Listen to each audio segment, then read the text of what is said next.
So right now I'm reading two different books, a Scottish crime series and a giant biography of Winston Churchill, and they couldn't be more opposite in the way they move. The crime series I'm reading is called the Logan McRae series. It's by a guy named Stuart McBride. It's set in Aberdeen. I'm on book number 7. It's very plot driven. It's very fast paced.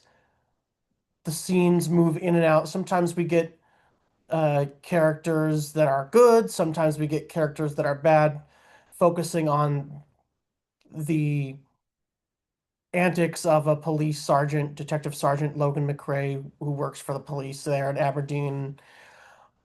The tone it sort of modulates from more serious. There's a lot of dead bodies and like super graphic detail of how they're cut up and stuff, and more lighthearted. Um, Jokes about Aberdeen and how cold it is and the food and bodily functions even. um, and it's very immersive. And it seems like every single sort of digression leads back to the main point. Very easy to read. I'm on the seventh book. It's called Shatter the Bones, and it's very enjoyable. Um, I think that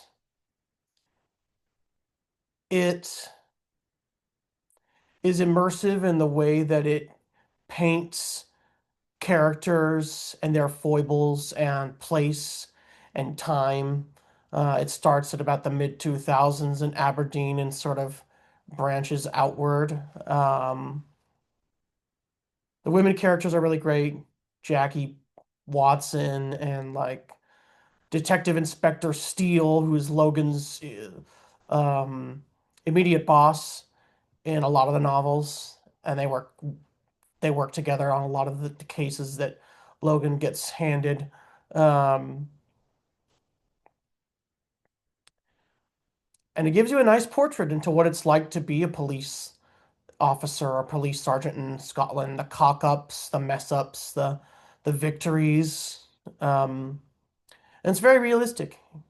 It's not like a lot of the, cozy mysteries that people like to read with, the village doctor who's able to pin down time of death and stuff. I mean, there's like kidnapping plots and cannibalism and all sorts of really graphic stuff, but it's really interesting. I really enjoy it.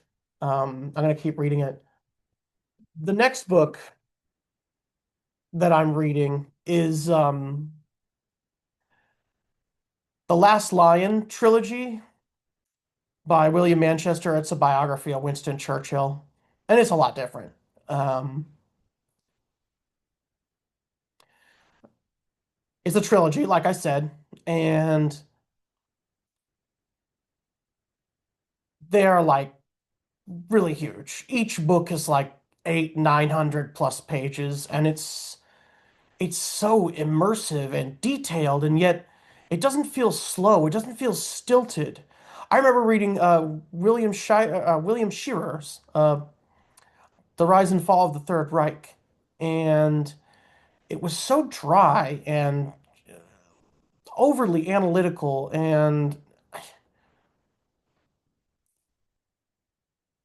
after a while, I just didn't even want to read it anymore. Although I did get through it eventually.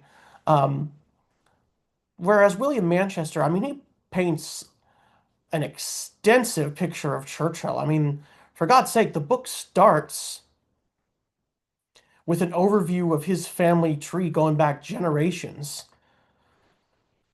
It was actually quite confusing to me, but it was very detailed and, starts with the day he was born and talked about his parents and his brother and his school life and his home life and diary entries and letters that he wrote home.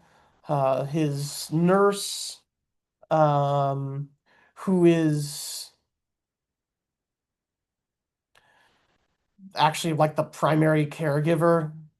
because his parents were less than ideal. About 40% of the way through, he's grown up, and I mean, this stuff is it's so fascinating when you have that much documentation and you're able to weave it into a story-like format. That's not easy. And I kind of just read it maybe a half hour per day, maybe an hour. Uh, the McRae series takes most of my time, but before I used to read like one book at a time, and that got really overwhelming really fast, especially when it came to something long. But now I have one short book and one long book, and it seems to be working well for me. I'm starting to really get into reading again.